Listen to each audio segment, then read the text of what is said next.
श्री सीताराम सिखावस्ती के चैनल में आप सभी का स्वागत है।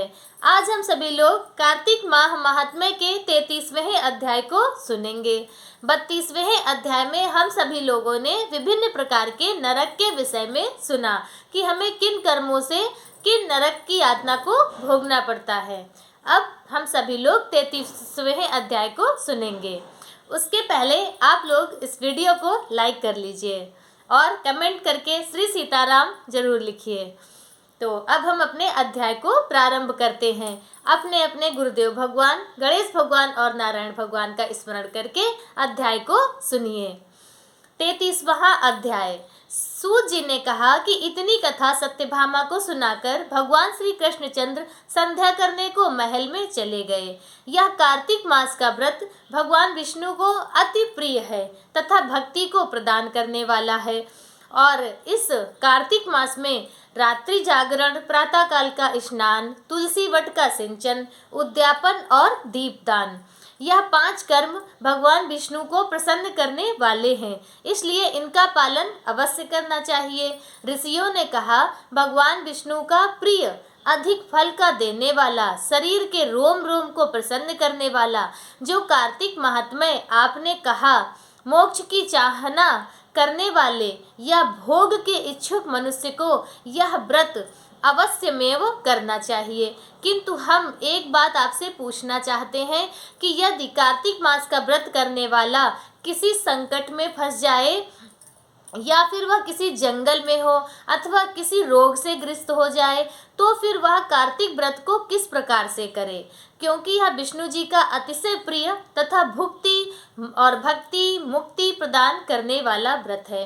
किसी तरह भी इसे छोड़ना नहीं चाहिए। तो सूत जी कहते हैं, सूत जी ने उत्तर दिया कि यदि कार्तिक व्रती किसी संकट में फंस जाए तो वह वीरता के साथ शंकर जी तथा भगवान विष्णु के मंदिर जो पास में हो उसमें जाकर रात्रि जागरण कर ले। अगर घना जंगल हो तो फिर पीपल के पेड़ के नीचे अथवा तुलसी के वन में रात्रि जागरण कर ले। भगवान विष्णु जी की मूर्ति के सन्मुख बैठकर विष्णु जी का कीर्तन कर ले।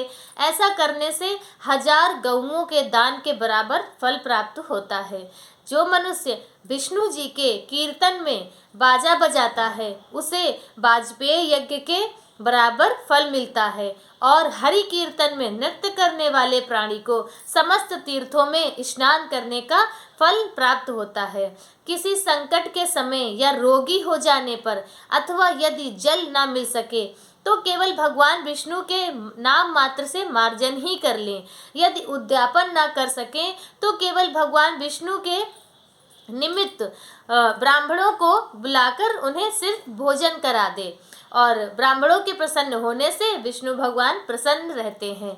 यदि आप दीप दान न कर सकें तो दूसरों के दीप को यत्न पूर्वक उनकी वायु आदि से भली भांति रक्षा करें और यदि तुलसी का पौधा पास न हो तो वैष्णव ब्राह्मण की ही पूजा कर लें, क्योंकि भगवान सदा अपने भक्तों के पास में रहते हैं। इन सबके न होने पर व्रती, अगर इन सब में भी आपके पास कोई चीज़ ना हो, कोई भी सुविधा ना हो, तो जो व्रती है जिसने अनुष्ठान कर रखा है तो वह ब्राह्मण, गौ, पीपल और वट वृक्ष की श्रद्धा से सेवा करे। इनमें से आप ब्राह्मण की या गाय की या फिर वट वृक्ष की या पीपल वृक्ष की सेवा करें, उनका पूजन अर्चन कर सकते हैं। तो सौनकादिक ऋषियों ने कहा, आपने गौ तथा ब्राह्मणों के सदस्य पीपल और वट वृक्षों को भी बतलाया है और सभी वृक्षों में पीपल का वृक्ष और वट वृक्ष ही श्रेष्ठ क्यों कहे गए हैं। श्री सूत जी ने कहा, पीपल का पेड़ साक्षात भगवान विष्णु हैं और वट वृक्ष साक्षात भगवान भोलेनाथ हैं तथा पलाश का वृक्ष साक्षात भगवान ब्रह्मा जी हैं। इन वृक्षों की पूजा, सेवा तथा दर्शन से सभी पापों का नाश होता है। ऋषियों ने कहा कि हे प्रभु, हम लोगों को इसमें शंका है कि ब्रह्मा, विष्णु और शंकर वृक्ष रूप क्यों हुए, आप कृपा करके हमें बतलाइए। तो सूत जी कहते हैं कि प्राचीन काल में भगवान शंकर और माता पार्वती जी विहार कर रहे थे। उस समय उनके विहार में विघ्न डालने का विचार के विचार से ब्राह्मण का रूप धारण करके अग्निदेव वहां पर आ गए।